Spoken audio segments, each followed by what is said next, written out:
tem uma influência da Academia Europeia que cria bem o início da coleção como ela é apresentada hoje. Mas aí tem, por exemplo, um conjunto de obras expressivas muito importantes da Tarsila do Amaral, parte de um comandato da coleção Nemirovsky, parte da própria coleção do Estado.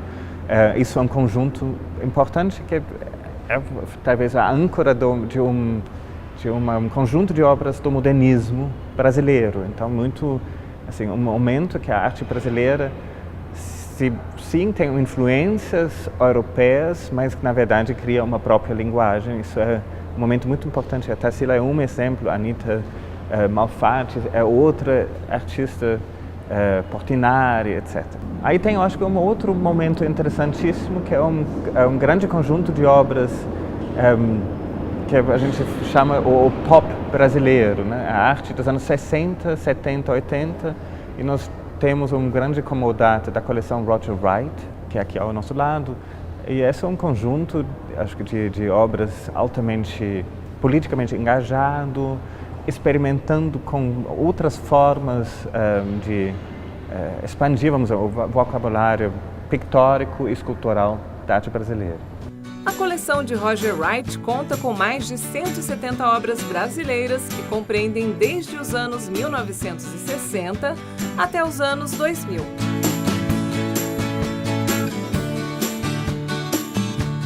Então, grande parte dessas obras, essa identidade do tipo social paulistano, estão aqui na Pinacoteca, e grandes artistas, não só como Almeida Júnior, mas o próprio Benedito Calixto, que foi um grande pintor também da segunda metade do século XIX, que isso que é uma coisa importante. Grande parte desse acervo pictórico da segunda metade do século XIX, dos anos de 1850 até 1900, a maioria deles está aqui na Pinacoteca. Então é um acervo riquíssimo que pega justamente, principalmente, esse período.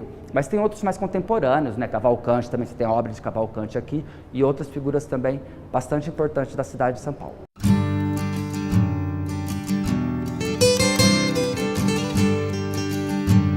Eu acredito que tem a ver esse reconhecimento da Pinacoteca entre num cenário nacional e internacional como um dos museus de destaque. Eu acho que tem a ver, sim, por um lado, com o acervo, que é um acervo que conta a história da arte brasileira, ou pelo menos da arte brasileira num sentido acadêmico, desde o final do século XIX principalmente, mas já tem o XVIII, até a arte contemporânea.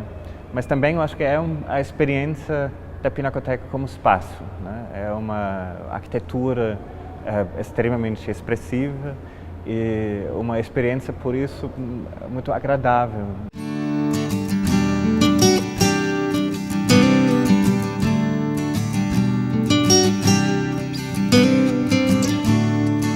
Normalmente a gente tem uma percepção média, se você falar, acontece sempre comigo, quando fala, eu trabalho num museu, ai que lindo, que maravilha. Você já foi ao museu? Não, nunca. Você já foi à Pinacoteca? Não, nunca. Tem uma crença disseminada, que é contra a qual a gente batalha muito, de que o museu é um lugar para poucos escolhidos, poucos que têm estudo, poucos que têm uma faixa socioeconômica bastante privilegiada.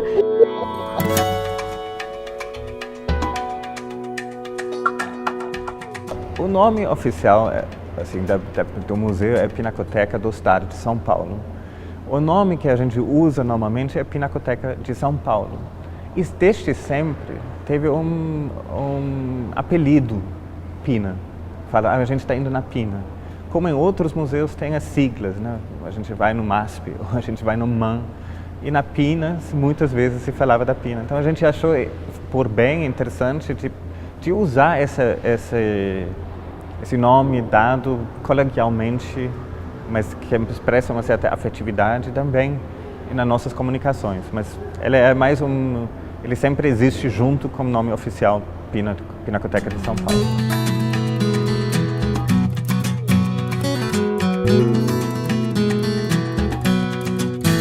O museu seria quase um território de elite. E o que a gente prega muito e trabalha muito para romper são essas barreiras, tanto as físicas, reais, quanto as simbólicas, no acesso a esse patrimônio, que é um patrimônio de todos, já que o museu é uma instituição pública.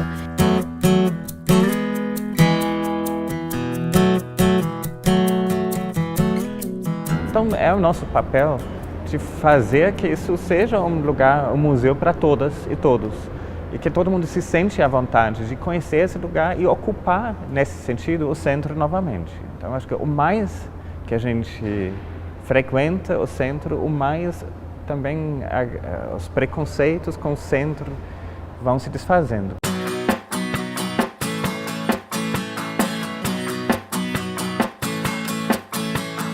Os programas educativos inclusivos configuram 4 programas que são voltados ao trabalho continuado com grupos com dificuldade de acesso ao museu e aos museus de modo geral.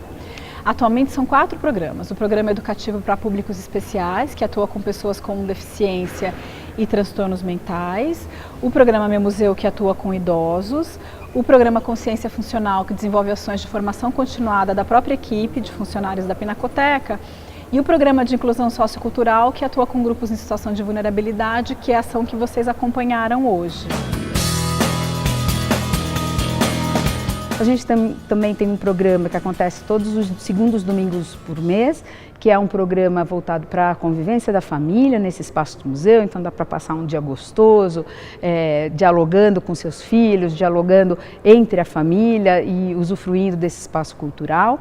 A gente tem programas de formação para professores especificamente. A formação docente no Brasil não contempla de uma forma mais aprofundada o uso do patrimônio como recurso educativo em sala de aula. Então, muitas vezes cabe ao museu fazer essa ponte, essa conexão. É o nosso papel de fazer que isso seja um lugar, um museu para todas e todos.